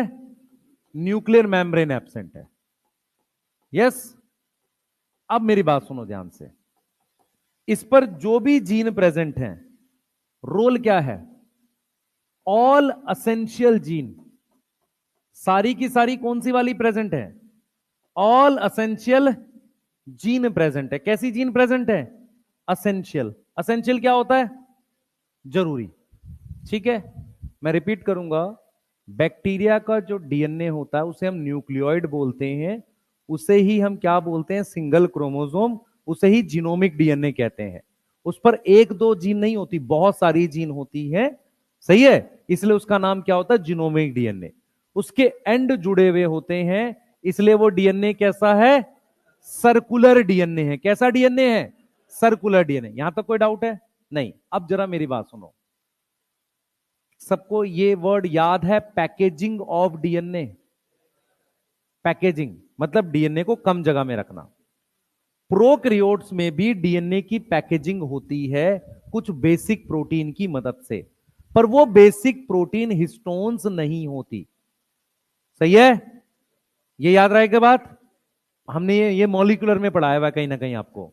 तो हिस्टोन प्रोटीन्स नहीं होती, तो नोट में लिख सकते हैं कि इन प्रोकैरियोट्स पैकेजिंग पैकेजिंग अकर। सही है? इन प्रोकैरियोट्स क्या है? पैकेजिंग होती है, बट क्या नहीं है? But no histone protein. क्या नहीं है? हिस्टोन प्रोटीन नहीं है। किसकी मदद से होती है? कुछ बेसिक प्रोटीन होती है। सम क्या होंगी? बेसिक प्रोटीन प्रेजेंट होंगी। यस। अच्छा, मैं आपसे एक सवाल पूछता हूं। ग्लाइकोलिसिस एक असेंशियल प्रोसेस है, सारे तरह के सेल में होता है। यस।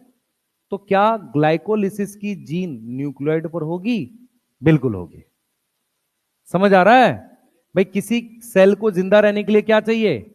ग्लाइकोलिसिस एनर्जी चाहिए, तो उसकी जीन किस पर प्रेजेंट होगी? न्यूक्लियोइड पर होगी। समझ आ रहा है? तो जो भी जरूरी प्रोसेस है उस सब की जीन किस पर होती है? न्यूक्लियोइड पर। क्लियर है? जल्दी से नोट करिए, प्लाज्मिड बताना जल्दी। कुछ चीजें पूछ रही हैं प्लाज्मिड से रिलेटेड आपसे, जल्दी बनाओ।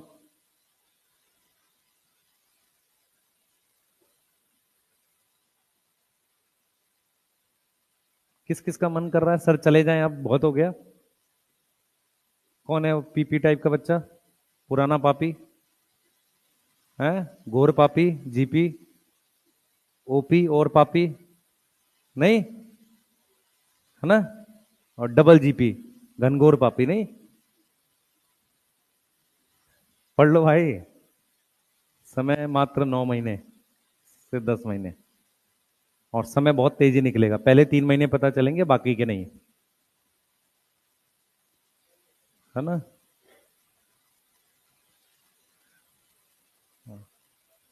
है, अगले साल 4 मई को संडे है पहला। तो फिर एक दिन और कम हो गया, बताओ। और तुम्हें फिर डिस्प्रेशन हो जाता है? नहीं, डिस्प्रेशन हो गया है।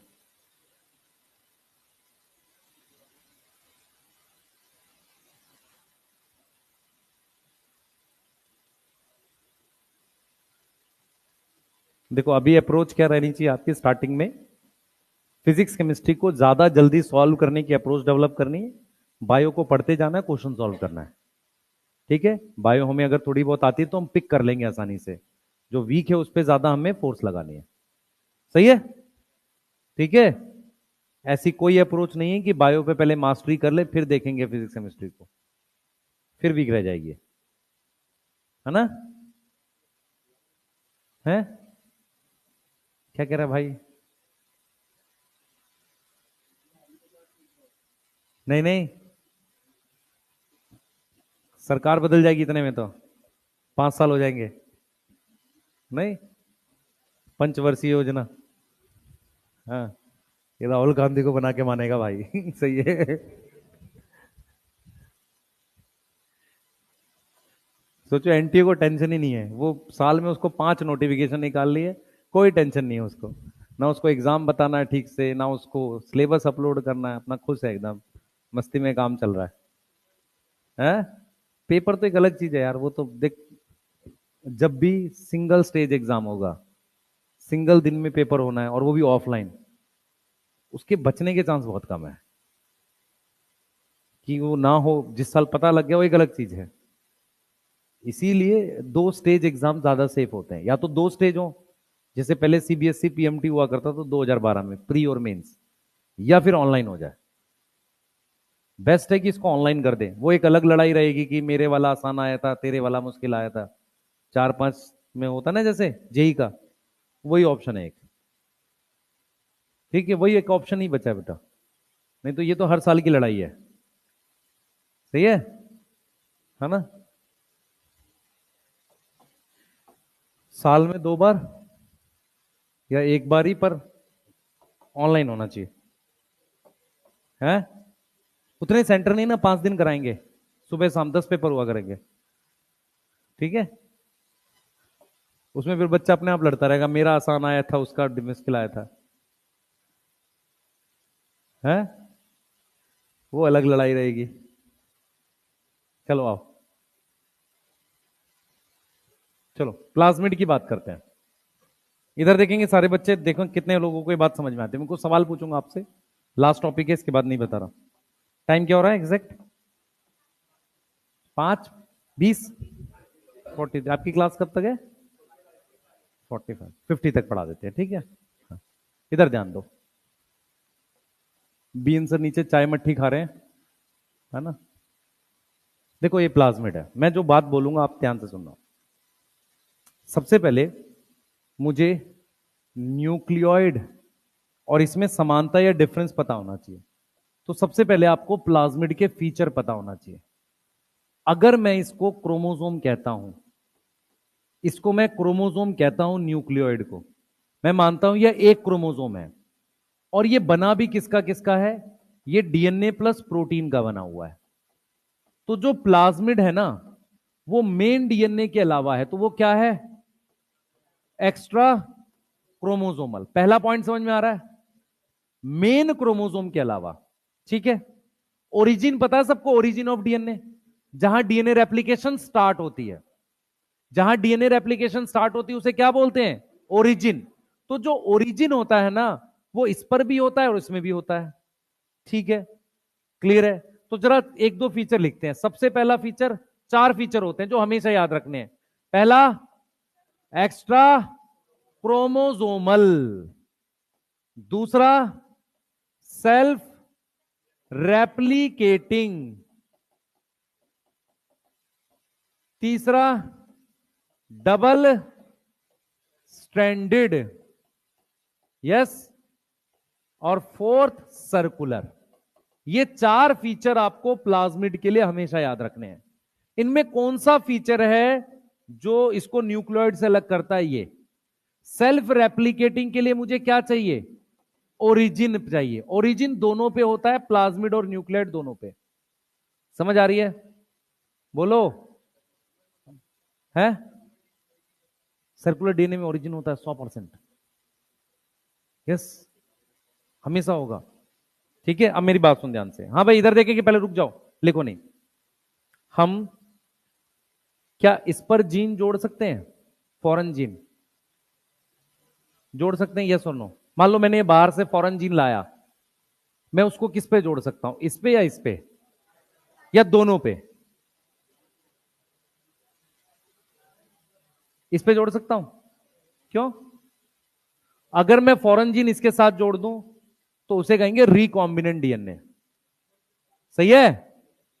मैं इसके साथ भी जोड़ सकता हूं। फर्क सिर्फ क्या है, किसी भी सेल में इसका नंबर 1 होता है। ये अपनी कॉपी तभी बनाएगा जब सेल डिवाइड करेगा। प्लाज्मिड अपनी कॉपी बनाता रहता है, 400 500 नंबर होते हैं। मैं चाहता हूं जीन की कॉपी बनाना, मैं इस पे भी जोड़ सकता हूं, इस पे भी जोड़ सकता हूं। मैं प्लाज्मिड में क्यों जोड़ता हूं? ताकि मुझे ज्यादा कॉपी मिले। क्लियर है? बोलो। ओरिजिन इसके पास भी है, ओरिजिन इसके पास भी है। सही है? मैं अपना फॉरेन जीन किस पे जोड़ता हूं? प्लाज्मिड पे, क्योंकि प्लाज्मिड ज्यादा कॉपी बनाता है। यस। वो निर्भर नहीं है क्रोमोसोम पे, इसलिए हम सेल्फ रेप्लिकेटिंग कह रहे हैं। ये कब डिवाइड करेगा? सेल डिवाइड करेगा। एक सिंपल सा क्वेश्चन देते हैं। मैंने क्या किया, एक फॉरेन जीन को एक ई कोलाई के जीनोमिक डीएनए में जोड़ दिया। सिर्फ सुनना ध्यान से, पेन नहीं चलना चाहिए किसी का, सिर्फ सुनो। मैंने क्या किया, एक ई कोलाई के जीनोमिक डीएनए पर मैंने फॉरेन जीन को जोड़ दिया। मेरे पास एक सेल था, 20 मिनट में वो सेल डबल होता है। ठीक है, तो 80 मिनट के बाद मेरे पास जीन की कितनी कॉपी होंगी?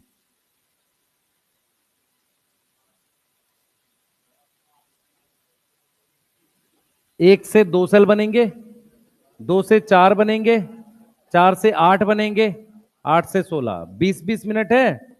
80 मिनट बोला है ना मैंने, तो 80 मिनट का मतलब 4 बार डिवाइड करेगा। और मैंने किस पे जोड़ा? इस पे। सही है? इस क्वेश्चन को दूसरी तरीके से कहते हैं, एक सेल में 5 मैक्सिमम प्लाज्मिड होते हैं। ठीक है, मैंने फॉरेन जीन को प्लाज्मिड के साथ जोड़ दिया है। ठीक है, मान लो पांचों के साथ जोड़ दिया, एक के साथ जो भी, पर वो पांचों में चला जाएगा। ठीक है, अब अब मैंने 80 मिनट तक उसे टाइम दिया, तो सेल तो बन जाएंगे 16, और हर एक में कितने प्लाज्मिड हैं? 5, तो 80 कॉपी बन जाएंगी। नहीं आया समझ? बोलो। एक सेल में 5 प्लाज्मिड, तो पांचों में चला गया, तो 16 सेल में 16 × 5। सही है? इसीलिए ज्यादा कॉपी बनाने के लिए हम किसमें जोड़ते हैं? प्लाज्मिड में। नहीं तो इसमें क्या होगा, जैसे सेल डिवाइड करेगा तभी कॉपी बनेगी।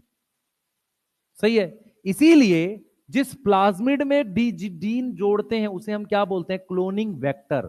कॉपी बनाने को क्या कहते हैं? क्लोनिंग। जो कॉपी बनवाए, क्लोनिंग वेक्टर।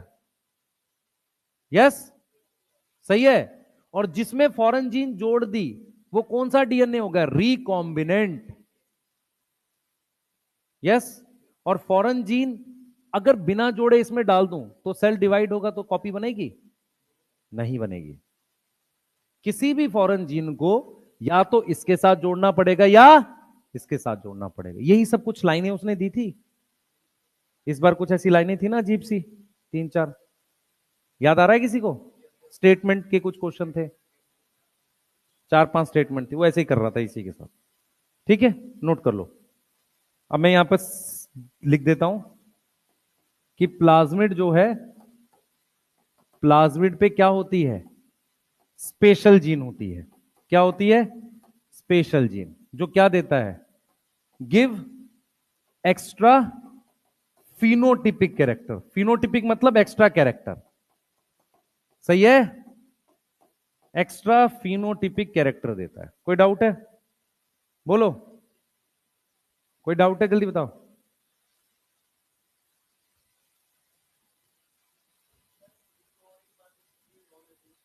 हाँ हाँ, नॉन एसेंशियल लिखा तो है।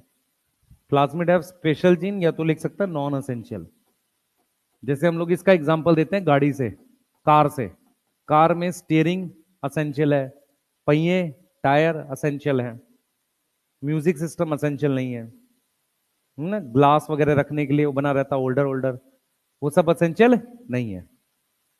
ठीक है, क्लियर।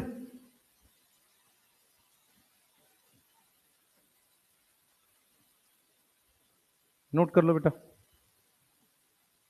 तुम्हें ये रिकॉम्बिनेंट वाली बात समझ में आ गई सबको, है ना। नोट करो जल्दी।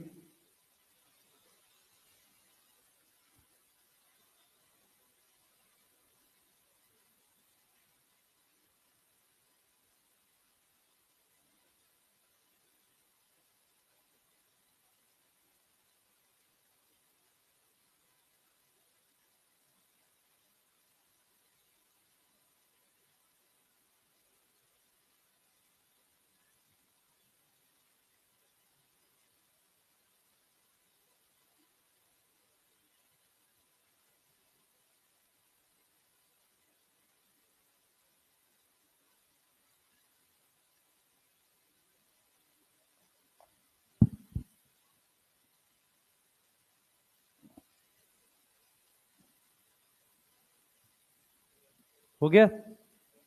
एक बार जरा रूल लिख लेते हैं प्लाज्मिड के, लिखे।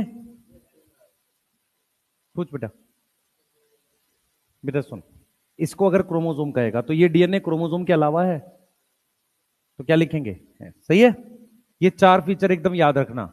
सेल्फ रेप्लिकेटिंग, कोई भी चीज सेल्फ रेप्लिकेटिंग कब होगी, जब उसमें क्या होगा, ओरिजिन। क्या होगा, ओरिजिन। क्लियर है, बोलो।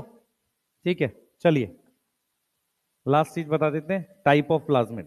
आपके सिलेबस में कुछ कौन सा टाइप है, टाइप ऑफ प्लाज्मिड, कौन कौन से प्लाज्मिड है भाई। ए, एफ प्लाज्मिड, यस। एक क्या है हमारे पास, एफ प्लाज्मिड।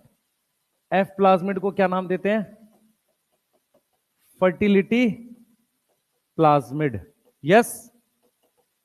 दूसरा, दूसरा R plasmid, yes. R plasmid का क्या नाम है, रेजिस्टेंट प्लाज्मिड। मतलब ये क्या देता है, एंटीबायोटिक रेजिस्टेंस। ये है तुम्हारे सिलेबस में बायोटेक में है। ये क्या देता है, रेजिस्टेंस अगेंस्ट एंटीबायोटिक। रेजिस्टेंस किसके अगेंस्ट, एंटीबायोटिक के अगेंस्ट। आप क्लास 12th में एक लाइन पढ़ोगे जो बहुत अच्छी लाइन है एनसीईआरटी की, एक नॉर्मल ई कोलाई सेल में कोई रेजिस्टेंस नहीं होता, ठीक है। तो क्या मतलब, उसमें वो प्लाज्मिड नहीं है। जब प्लाज्मिड आएगा तो रेजिस्टेंस आएगा। क्लियर है। तो यहां पर क्या लिखा हमने, रेजिस्टेंस प्लाज्मिड। तीसरा सी, एफ आर और सी हम लिख रहे हैं टीआई प्लाज्मिड। ये आया था इस साल क्या है, आया तो नहीं था, tumour inducing plasmid, full form आ गई थी। अच्छा, ये किस में मिलता है, देखो ये तुम्हारे पास किसी प्लांट की रूट है, नॉर्मली टोबैको प्लांट की है। ये तुम्हारे पास बैक्टीरिया है, इसका ये अपना डीएनए है, ये न्यूक्लियोइड है। इसमें हमारे पास ये है टीआई प्लाज्मिड। टीआई प्लाज्मिड कौन बच्चा बताएगा कि टीआई प्लाज्मिड से कैसे ट्यूमर होता है, किस तरीके से ट्यूमर होता है, रूट्स में कैसे होता है। क्या ये बैक्टीरिया कुछ प्रोटीन बनाता है, क्या इस बैक्टीरिया का प्लाज्मिड का कोई जीन उसमें चला जाता है, या ये प्लाज्मिड चला जाता है, कुछ तो होता होगा, जीन जाता है। यस, सुनो ध्यान से, क्या होता है, या तो टीआई प्लाज्मिड या इसमें एक टीडीएनए होता है, वो एंटर करता है। मेरा बात समझाने का मतलब ये है, अगर मैं किसी चीज, इधर देखें भाई, मेरी तरफ देखें सारे, अगर मैं किसी सेल के अंदर बाहर से जीन डाल रहा हूं, उसे कहते हैं जेनेटिक इंजीनियरिंग। इंजीनियरिंग शब्द का मतलब होता है कुछ बदलाव। अगर मैं बाहर से जीन डाल रहा हूं तो जीनोटाइप में बदलाव कर रहा हूं, सही है, उससे फिनोटाइप में भी बदलाव होगा, सही है। तो एग्रोबैक्टीरियम ने क्या किया, इस बैक्टीरिया का क्या नाम है, एग्रोबैक्टीरियम। इसने क्या किया, बाहर से प्लाज्मिड या डीएनए इसमें डाल दिया, इसीलिए, और इसमें ट्यूमर बन गया। इसीलिए एग्रोबैक्टीरियम का एक और नाम होता है नेचुरल जेनेटिक इंजीनियर। समझ आया? इसको नेचुरल जेनेटिक इंजीनियर क्यों बोलते हैं? क्योंकि ये टीआई प्लाज्मिड या टी डीएनए को वहां डाल देता है। बोलो, सही है? बताओ, कोई डाउट? नहीं? बोलो भाई, सही है। मेरी बात सुनो, आपको अपने दिमाग में ये बिठाना है कि एग्रोबैक्टीरियम बैक्टीरिया पे एक स्पेशल प्लाज्मिड होता है जिसे हम क्या बोलते हैं, टीआई प्लाज्मिड। ये टीआई प्लाज्मिड पूरा, ये यहां से कोई जीन इसमें डाल देता है, जिससे ये सेल मल्टीप्लाई करके क्या करता है, ट्यूमर। क्या करता है, ट्यूमर। तो अगर कोई अपनी जीन या कोई भी जीन किसी में डाले तो उसे क्या बोलेंगे, जेनेटिक इंजीनियरिंग। ठीक है, इसको हम बोलते हैं नेचुरल जेनेटिक इंजीनियर। कोई डाउट? यहीं रोक देते हैं, कल इसको कंप्लीट करके फिर आगे पढ़ेंगे। ठीक है, अभी आपकी किसकी क्लास है? ठीक है, और ब्रेक कितनी देर का होता है? 6:15।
बोल्ड आवाज में देख, बोल्ड आवाज में क्या बोल रहा है? बारकोड है, स्कैन करके फीडबैक करो, जो जो रिक्वायरमेंट है फीडबैक में ही डाल देना।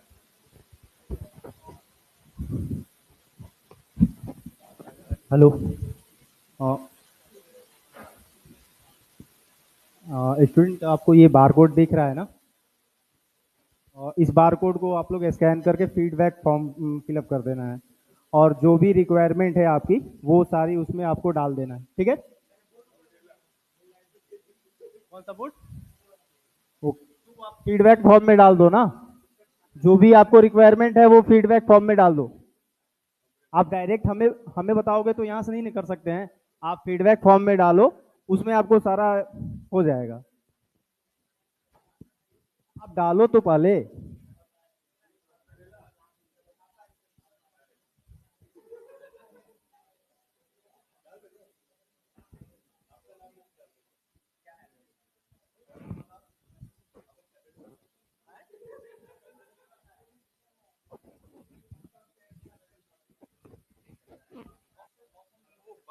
डालो ना फीडबैक फॉर्म में, जो भी आपकी मतलब जो भी प्रॉब्लम इशू आ रही है सारा चीज वो एक बार कर दो।